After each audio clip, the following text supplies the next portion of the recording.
We all think we know the story of 9/11. We've seen the images, we know the shock, the grief, but what if there's another layer to that story? One that doesn't actually start on September 11th, but the day before. Today, we're diving into an article by Ethan Faulkner that connects the attacks to a massive financial mystery that was unfolding at the exact same time.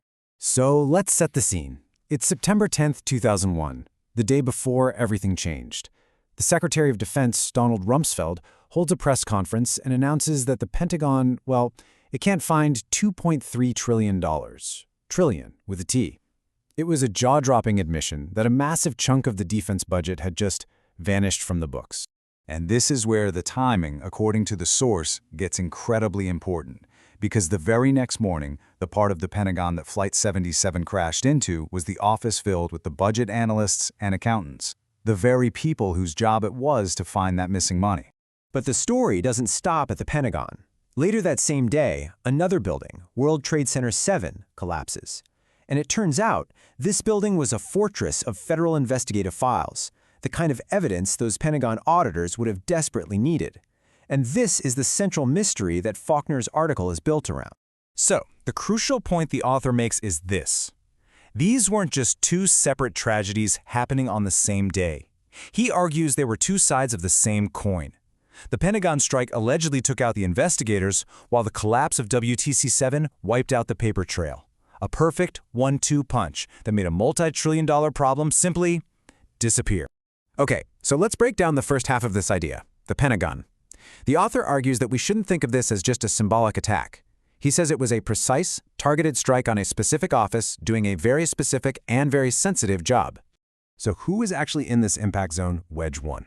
Well, it was these two groups, Resource Services Washington and the Army Budget Office. These weren't soldiers, they were civilian accountants and analysts, and they were right in the middle of closing the books for the fiscal year, the exact people you'd have digging into $2.3 trillion of untraceable funds.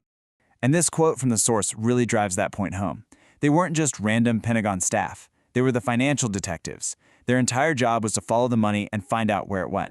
Now, here's where the author's theory gets really interesting. He talks about something called an engineering trap.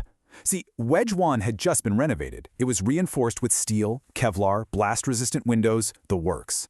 The article claims that all this reinforcement had an ironic and devastating effect. It contained the blast and the fire, essentially turning that whole section into a sealed furnace, ensuring everything and everyone inside was completely annihilated. So, if the Pentagon strike took out the auditors, where was all the evidence they would have been looking for? That brings us to the second erasure, the strange case of World Trade Center Building 7. As the article is quick to point out, this tower fell late in the afternoon at 5:20 p.m., and no plane ever hit it. And just look at what was inside this building. It was an absolute treasure trove of federal law enforcement data. We're talking the SEC's biggest office, holding all their active cases on corporate giants like Enron and WorldCom. The Secret Service's files on global money laundering. The IRS's biggest tax shelter cases. And yeah, even a secret CIA station. An unbelievable amount of sensitive financial investigation material all under one roof. And get this, here's a little detail the author points out for its sheer irony. The SEC was investigating a part of Citigroup for its role in the Enron mess. The SEC's evidence was right there, on floors 11 to 13. And Citigroup's own archives? They were also in WTC-7. The investigator and the investigated, their records went up in smoke together. The fallout from this was immediate and, as the source puts it, just catastrophic for accountability. With all their evidence gone, the SEC had to literally ask the companies they were investigating to please resubmit the evidence against themselves. You can imagine how that went. Hundreds of investigations just vaporized. So, let's pull these two events back together. The author has a term for this, the dual burn effect. The argument here is that what happened on 9/11 wasn't just a series of tragic coincidences. It was a fundamental shift, a phase change in how power and money work in America. According to the source, the whole day boils down to a massive trade. On one side of the ledger, you have what was lost, the people and the paperwork that represented financial oversight. On the other side, what was gained, trillions in new war funding and sweeping new powers of surveillance. The author's point is that accountability was traded for authority.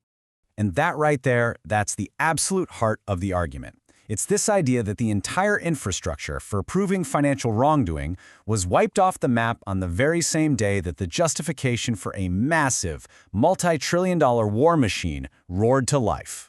And this all leads to the author's final, pretty startling conclusion. The source doesn't see these events as a tragedy or an intelligence failure. It frames it as a coup, just not the kind with tanks in the streets. This was a coup carried out with fire and ash. And to build that case, the author makes a really crucial point. Accountability isn't some abstract idea, it's physical. It has a geography. It lives in file cabinets, on computer servers, in the hands of actual people sitting in actual rooms. The argument is that on 9/11, those specific rooms were targeted and destroyed. So you see, the implication is profound. This wasn't just about losing some paperwork. The goal, according to this theory, was to erase the very possibility of accountability itself, to create a black hole in the budget where trillions could be spent, with no one left to ask where it went. And this is the author's final explosive claim. It flips the entire narrative we know on its head. We've always been told that the attacks led to the war, but this source argues the exact opposite. That the evidence of a massive financial problem was destroyed in order to clear the way for a war that would be funded by trillions of unaccountable dollars. So we're left with this one last provocative question from the source material. It asks us to, just for a moment, set aside the story we know, the story of chaos and terror, and ask ourselves, what does 9/11 look like if you view it not as an act of war, but as an accounting event, a brutally effective one that redrew the financial map of the modern world?